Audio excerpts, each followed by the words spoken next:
চলুন আজ এক অন্যরকম বিপ্লবের কথা ভাবা যাক। এমন এক বিপ্লব যা শুধু বাইরের কাঠামো নয়, বরং আমাদের ভেতরের জগৎটাকেও বদলে দেওয়ার কথা বলে। কিন্তু একটা প্রশ্ন দিয়ে শুরু করা যাক।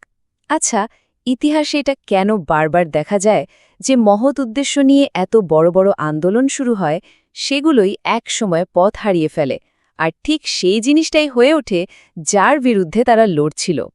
আর এর উত্তরটা হয়তো এখানেই লুকিয়ে আছে। আসল কথাটা হলো, প্রকৃত মুক্তি বাইরে থেকে আসে না, এর শুরুটা হতে হয় ভেতর থেকে। মানে আমাদের ভেতরের গঠন, আমাদের চরিত্র যদি দুর্বল হয়, তাহলে বাইরের কোনো পরিবর্তনে কিন্তু শেষ পর্যন্ত টেকে না। তো চলুন, এই বিশ্লেষণের প্রথম অংশে আমরা বাহ্যিক পরিবর্তনের এই সমস্যাটাকে একটু খুঁটিয়ে দেখি। দেখুন, এখানে একটা গভীর অসঙ্গতির কথা বলা হচ্ছে। আমরা চাই বাইরের জগতে শৃঙ্খলা আসুক, স্বৈরাচারীর পতন হোক, অথচ আমরা আমাদের নিজেদের ভেতরের রাগ, ক্ষোভ বা আবেগকে শাসন করতে পারি না। ভাবুন তো, যে নিজেকেই শাসন করতে পারে না, সে কিভাবে একটা সমাজ বা দেশকে মুক্তির পথ দেখাবে? সে তো বড়জোর পুরনো শাসকের জায়গায় নতুন শাসক হিসেবে বসবে। আর এই সমস্যাটাই কিন্তু আজকের দিনে, মানে আমাদের এই ডিজিটাল যুগে, একটা নতুন রূপ নিয়েছে। চলুন দেখা যাক। এই নতুন রূপটার নাম দেওয়া যেতে পারে তরল আবেগ। ব্যাপারটা কি? মানে হলো, ওই যে আমরা অনলাইনে কিছু একটা দেখে রেগে যাই, একটা পোস্ট শেয়ার করি বা একটা কড়া মন্তব্য করি, আর আমাদের মনে হয়, বাহ, পরিবর্তনের জন্য অনেক বড় একটা কাজ করে ফেললাম। এই যে একটা সাময়িক উত্তেজনা, এটাই হলো ডিজিটাল আক্রোশ। স্ক্রিনটা বন্ধ হওয়ার সাথে সাথেই কিন্তু এই উত্তেজনাটাও হারিয়ে যায়। এটা অগ্রগতির একটা মিথ্যা অনুভূতি ছাড়া আর কিছুই না। আবেগ আর শৃঙ্খলার পার্থক্যটা বোঝার জন্য এই স্লাইডটা দারুণ। আবেগ অনেকটা দাবানলের মতো। দেখতে হয়তো খুব আকর্ষণীয় লাগে, কিন্তু এর শক্তিটা অনিয়ন্ত্রিত আর ধ্বংসাত্মক। দ্রুত জ্বলে ওঠে, আবার নিভেও যায়। অন্যদিকে শৃঙ্খলাবদ্ধ শক্তি হলো একটা ইঞ্জিনের মতো। এর শক্তিটা নিয়ন্ত্রিত, গঠনমূলক, আর এই শক্তি দিয়ে একটা গোটা শহর চলতে পারে। তার মানে কি দাঁড়ালো? মূল কথাটা হলো যে আন্দোলন শুধু কোনো কিছুর বিরুদ্ধে, শুধু ঘৃণার উপর ভিত্তি করে গড়ে ওঠে, সেটা আসলে টেকসই হয় না। একটা সভ্যতাকে গড়তে হলে ভালোবাসা লাগে, রক্ষা করার মতো শৃঙ্খলা লাগে, শুধু ঘৃণা দিয়ে হয় না। চলুন এবার ইতিহাসের পাতা থেকে একটা জ্বলজ্বন্ত উদাহরণ দেখি। এই শৃঙ্খলাহীন সংস্কারের পরিণতি যে কতটা ভয়াবহ হতে পারে তা স্পষ্ট হয়ে যাবে। ফরাসি বিপ্লবের কথাই ধরুন। শুরুটা হয়েছিল কি দারুণ একটা স্বপ্ন নিয়ে, স্বাধীনতা, সাম্য, ভ্রাতৃত্ব। কিন্তু খুব তাড়াতাড়ি সেই বিপ্লব পরিণত হল এক ত্রাসের রাজত্বে। যারা রাজাকে হত্যা করেছিল মুক্তির জন্য, তারাই শেষ পর্যন্ত একে অপরকে গিলোটিনে পাঠাতে শুরু করল।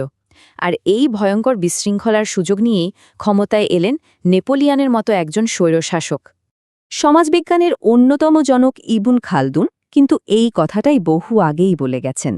তিনি বলেছিলেন, কোনো সভ্যতার পতন বাইরের শত্রুর আক্রমণে হয় না, পতনটা হয় ভেতর থেকে, যখন সেই সমাজের মানুষদের নৈতিক চরিত্র নষ্ট হয়ে যায়। তো এতক্ষণ তো আমরা সমস্যাটা নিয়ে কথা বললাম। এবার তাহলে সমাধান কি হতে পারে, সেদিকে একটু নজর দেয়া যাক। এর একটা গভীর ভিত্তি কিন্তু ইসলামিক বুদ্ধিভিত্তিক ঐতিহ্যের মধ্যে পাওয়া যায়। ইসলামিক দর্শনে বাহ্যিক আর অভ্যন্তরীণ সংগ্রামের মধ্যে একটা স্পষ্ট পার্থক্য করা হয়েছে। একটা সামরিক বিজয়ের পর নবী মোহাম্মদ সাল্লাল্লাহু আলাইহি ওয়াসাল্লাম তার সঙ্গীদের বলছিলেন যে তারা এখন ছোট সংগ্রাম থেকে বড় সংগ্রামে ফিরে এসেছেন, আর সেই বড় সংগ্রামটা হলো নিজের ভেতরের প্রবৃত্তির বিরুদ্ধে লড়াই, মানে আত্মশুদ্ধির লড়াই। আর এই একই ধারণার প্রতিধ্বনি আমরা পাই পবিত্র কোরআনের এই আয়াতে। এটা অনেকটা ইতিহাসের একটা মনস্তাত্ত্বিক আইনের মতো। এখানে বলা হচ্ছে, কোনো জাতির ভাগ্য ততক্ষণ বদলাবে না যতক্ষণ না তারা নিজেদের ভেতরের অবস্থাকে, নিজেদের চরিত্রকে বদলাবে। এই নীতির একটা জীবন্ত উদাহরণ হলেন ম্যালকম এক্স। তার জীবনের শুরুর দিকে তিনি ছিলেন প্রচণ্ড ক্রোধে পূর্ণ একজন মানুষ, কিন্তু আত্মশুদ্ধির এক দীর্ঘ যাত্রার পর তিনি একজন শৃঙ্খলাবদ্ধ মানুষে পরিণত হন। তিনি তখন শুধু আইন বদলাতে চাননি, তিনি চেয়েছিলেন এক নতুন মানুষ তৈরি করতে। তাহলে এই দর্শনকে আমরা বাস্তবে কিভাবে কাজে লাগাতে পারি?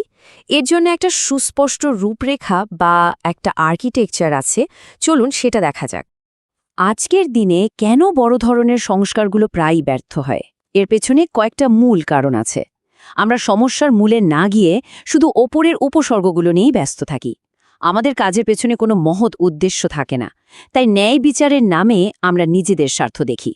আর সবচেয়ে বড় সমস্যা হলো আমরা সবকিছু এখনই চাই, কোনো ধৈর্য ধরতে রাজি নই। তাহলে উপায় কি? এখানে 4টি ধাপের কথা বলা হয়েছে। প্রথমত ক্ষুদ্র শাসন, মানে একটা দেশ শাসনের আগে নিজের সকাল, নিজের খাদ্যাভ্যাস, নিজের জিহ্বাকে শাসন করতে শিখুন। দ্বিতীয়ত জ্ঞান অর্জন করুন। শুধু পত্রিকার শিরোনাম দেখে লাফিয়ে উঠবেন না, গভীরভাবে পড়ুন, ইতিহাস বুঝুন। তৃতীয়ত ছোট কিন্তু দৃঢ় আর শৃঙ্খলাবদ্ধ দল তৈরি করুন। আর চতুর্থ এবং সবচেয়ে গুরুত্বপূর্ণ হল কৌশলগত ধৈর্য। ধ্বংসাত্মক বিশৃঙ্খলার চেয়ে ধীর গতির কিন্তু গঠনমূলক সংস্কার অনেক ভালো। শেষ করার আগে একটা কথা বলি, এই যে আমাদের চারদিকে এত আবেগ, এত তাৎক্ষণিক প্রতিক্রিয়ার যুগ, এই যুগের সবচেয়ে বিপ্লবী কাজটা কি জানেন? সেটা হলো একজন শৃঙ্খলাবদ্ধ মানুষ হওয়া। এই উক্তিটা দিয়েই পুরো আলোচনার সারমর্মটা বলে দেয়া যায়। যদি একটা বিপ্লব হৃদয় থেকে, ভেতর থেকে শুরু না হয়, তাহলে সেটা আসলে ক্ষমতার হাতবদল ছাড়া আর কিছুই না। শুধু একজন শাসকের জায়গায় আরেকজন শাসক আসে, আসল কোনো পরিবর্তন হয় না। আমরা যদি সত্যি একটা ন্যায় বিচারের পৃথিবী গড়তে চাই, তাহলে আগে নিজেদেরকে ন্যায়পরায়ণ মানুষ হিসেবে গড়তে হবে। বাইরের যুদ্ধটা শুরু করার আগে ভেতরের যুদ্ধটা জিততে হবে।